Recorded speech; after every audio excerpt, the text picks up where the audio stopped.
अस्सलाम वालेकुम everyone, welcome back to other video. Guys, बात करते हैं यहाँ पर मार्केट को लेकर के मार्केट की क्या अपडेट और मार्केट का नेक्स्ट मूव क्या रहने वाला है। सो गाइस, जैसा कि आपको पता है कि कल डोनाल्ड ट्रंप ने अनाउंसमेंट कर दी थी सीज फायर को लेकर, और 6 घंटे के बाद जो है वो सीज फायर स्टार्ट होना था। और ये जो पोस्ट की थी उसने तकरीबन 3 बजे की थी सुबह के टाइम में, और 9 बजे जो है वो सीज फायर स्टार्ट हो जाना था। और पहले 12 घंटे में ईरान ने जो है सीज फायर को फॉलो करना था, फिर उसके बाद अगले 12 घंटे में इसराइल ने करना था। तो अभी तक टोटल जो है वो 24 घंटे कंप्लीट हो चुके हैं। दोनों की तरफ से स्टार्टिंग में जब ये सीज फायर स्टार्ट होने वाला था थोड़ा सा हुआ था, एक दूसरे के ऊपर इन्होंने स्ट्राइक की थी, लेकिन उसके बाद कोई स्ट्राइक नहीं हुई। इसका मतलब है पूरा यहाँ पर हमें अमन देखने को मिल रहा है। तो फिल वक्त के लिए ये जो वार की टेंशन थी वो तो फिल वक्त के लिए पेंडिंग हो चुकी है। मतलब आप ये नहीं कह सकते कि टोटली खत्म हो गई है, क्योंकि इसराइल का कोई पता नहीं है, वो किसी टाइम कुछ भी करे। ठीक है, तो इस बात का आपने ख्याल रखना है। और कल जैसा कि आपको पता है कि कल जेरम पॉल की स्पीक भी थी, और जेरम पॉल की जो स्पीक थी, जो फेड के चेयरमैन है, उनसे बहुत सारे क्वेश्चन किए गए रेट कट को लेकर। तो उन्होंने बोला कि रेट कट अभी डिसाइड नहीं हुआ, कई रास्ते हो सकते हैं, फिल वक्त हम कुछ फिक्स नहीं कह सकते, ये डिपेंड करता है डाटे के ऊपर। और फिर उसने साथ में ये भी बोला कि इन्फ्लेशन और जॉब के ऊपर आपको नजर रखनी है। अगर इन्फ्लेशन नीचे गया और बेरोजगारी बढ़ी तो रेट कट के बारे में सोचा जा सकता है। और इसके साथ साथ उसने ये बोला है कि आपको ये नहीं बोलना कि नए टैरिफ भी आने वाले वक्त में महंगाई को बढ़ा सकते हैं। पहले ये देखना है कि टैरिफ का क्या असर होने वाला है। जो आपको पता है 9 जुलाई तक पॉज लगा हुआ है टैरिफ के ऊपर। तो अगर ऐसा कुछ होता है तो फिर यहाँ पर हम कोई डिसाइड नहीं करेंगे रेट कट को लेकर। उसके साथ साथ उसने बोला कि फेड यहाँ पर कोई जल्दबाजी में फैसला नहीं करेगा, रेट अभी वैसा ही रहेगा जो पहले चल रहा है। बाकी हमें पॉलिटिकल प्रेशर से कोई लेना देना नहीं है। पोवल ने कहा है कि उनका डिसीजन सिर्फ इकोनॉमी डाटे पे होगा, किसी सियासत पे नहीं। मतलब सियासत से कोई लेना देना नहीं। और साथ में उन्होंने क्रिप्टो के हवाले से उन्होंने बोला कि वो फ्री हैंड है, बैंक को बोल दिया कि वो अपने सर्विसेज दे सकते हैं। तो इससे थोड़ा सा मार्केट में पॉजिटिव हमें साइन देखने को मिला। आज भी है लेकिन बातें वही पुरानी होंगी, और इसके अलावा नहीं, क्योंकि कल जो मेजर टॉक थी वो हो चुकी हुई है। तो इसका यही मतलब है, उसने यहाँ पर एक हिंट भी दी थी कि जून जुलाई अगस्त में अगर मुझे डाटा यहाँ पर बिल्कुल सही देखने को मिला तो मैं फिर रेट कट के बारे में सोच सकता हूँ। मतलब जून जुलाई अगस्त का डाटा। और जो नेक्स्ट हमारे पास जो फेड की जो मीटिंग आ रही है वो ऑलमोस्ट, अगर मैं गलत नहीं हूँ तो यहाँ पर हम देखते हैं कब आ रही है, क्योंकि हमारे पास जो आ रही है वो 30 जुलाई को आ रही है।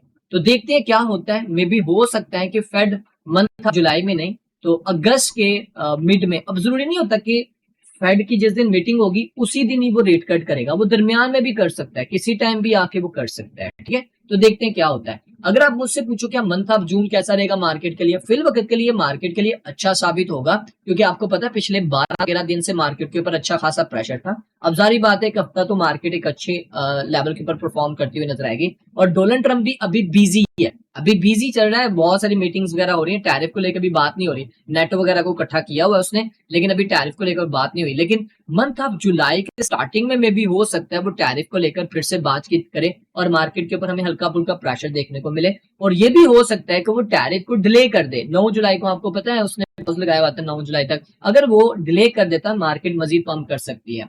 तो देखते हैं क्या होता है। और इसके अलावा अगर आप बात करो यहाँ पर मार्केट टेक्निकली तौर के ऊपर हमें किस तरह मूव करती हुई नजर आ रही है, तो बीटीसी सिस्टम ट्रेड हो रहा है 1,06,432 डॉलर के ऊपर। और जैसा कि आपको पता है ये चार्ट वो है जो मैं आपके साथ कई बार शेयर कर चुका हूं।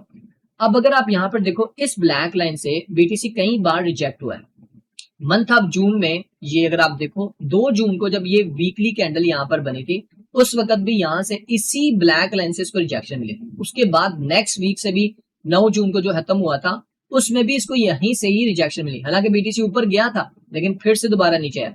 उसके बाद अगले वीक की बात करें जो 16 जून को स्टार्ट हुआ था, उसमें भी अगर आप देखो तो यहाँ पर इसी ब्लैक लाइन से रिजेक्शन मिली और अभी भी बीटीसी उसी लेवल के ऊपर है।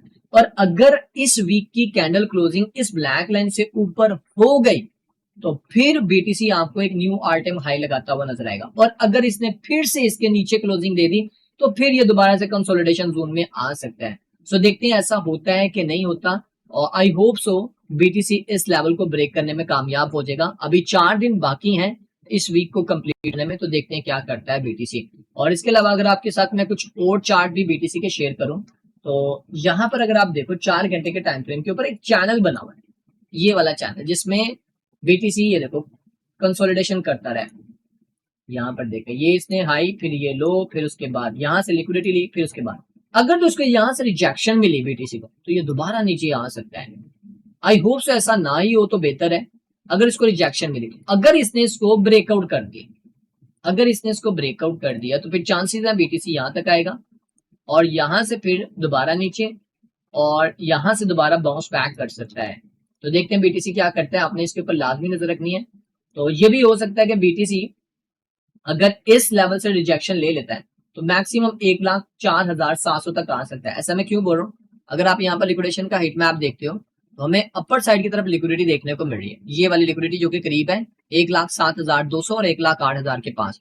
और अगर आप नीचे की तरफ आ जाए तो 1,05,000 के पास लिक्विडिटी है, जो कि ये वाला लेवल आप देख रहे हैं, इसके नीचे लिक्विडिटी पड़ी है। तो देखते हैं बीटीसी किसको टारगेट करता है। इथेरियम की बात करें तो इथेरियम जो है अभी भी स्टिल उसी कंसोलिडेशन जोन में घूम रहा है, जो कि एक रेक्टेंगल बना चुका हुआ है। वनडे टाइम फ्रेम पे आप देख सकते हैं, इसको वीकली पे भी देखेंगे तो आपको क्लियर नजर आएगा।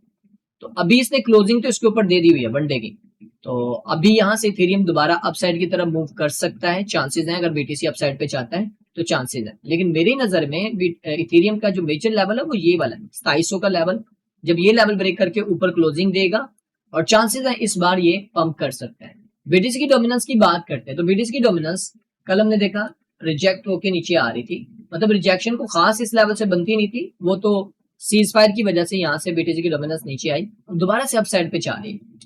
और अगर बीटीसी की डोमिनेंस दोबारा से इस लेवल को ब्रेक करने में कामयाब होती है, जो कि हमारे पास ये वाला लेवल बनता है, बीटीसी की डोमिनेंस इस लेवल को ब्रेक करने में कामयाब होती है तो फिर बीटीसी की डोमिनेंस एक्सपेक्ट कर सकते हैं 63 से 61% तक आ सकती है। तो इस सूरत में आपके आर्ट्स कन 40-50% मजीद पंप कर सकते हैं। तो देखते हैं क्या करते हैं आर्ट्स कन। फिल वक्त तो आर्ट्स कन में काफी ऐसे आर्ट पॉइंट थे जिन्होंने 20-30% अभी तक प्रॉफिट दे दिया। सी की बात करें तो वो तो 70-80% प्रॉफिट दे चुका है, और भी बहुत सारे कॉइन्स थे जिन्हें अच्छा परफॉर्म किया। फिल वक्त के लिए यही सारी अपडेट थी।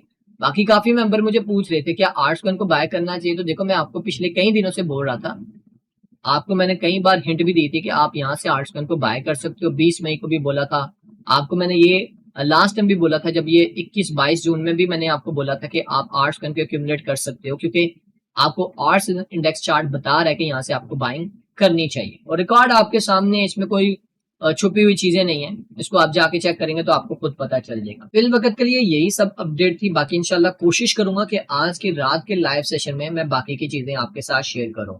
और दूसरा, आप में से वो मेंबर जो फ्री में फ्यूचर सिग्नल्स को फॉलो करना चाहते हैं और उनको खुद से ट्रेड करनी नहीं आती, फंड उनके पास है और ट्रेड करना चाहते हैं, तो वो हमारे सिग्नल्स को फॉलो कर सकते हैं। हम बिल्कुल फ्री में सिग्नल्स यहाँ पर दे रहे हैं, आप इन सिग्नल्स को फॉलो कर सकते हैं। यहाँ पर आप देख सकते हैं हम यहाँ पर जो फ्यूचर के सिग्नल्स होते हैं वो भी डेली बेसिस पे कोशिश करते हैं शेयर करें, और इसी के साथ साथ हम यहाँ पर स्पॉट के भी सिग्नल दे रहे होते हैं। यहाँ पर आप देख सकते हैं ये हमारे सारे ओवरऑल सिग्नल्स हैं, आप इनके जाकर रिजल्ट्स देख सकते हैं। और इसके साथ साथ जो हमारी टीम अल्फा है वो रेगुलर बेस के ऊपर यहाँ पर आपको ट्रेड्स करवा रही होती है, ठीक है। तो आप इन ट्रेड्स को भी फॉलो कर सकते हैं। और अगर आप करना चाहते हैं तो आपने करना क्या है, हमारे व्हाट्सएप चैनल को फॉलो करना है, इसका लिंक आपको इस वीडियो के डिस्क्रिप्शन में मिलेगा, और यहीं पर आपको डिस्कॉर्ड का भी लिंक मिलेगा और हमारा नंबर भी मिलेगा। आपने हमसे पूछ लेना कि कैसे आप फ्यूचर सिग्नल हासिल कर सकते हैं, फिर हम आपको डिटेल वगैरह प्रोवाइड करेंगे। तो गाइस अब मिलते हैं नेक्स्ट वीडियो में, अपना ख्याल रखें, दुआ में याद रखें, टेक केयर, अल्लाह हाफिज।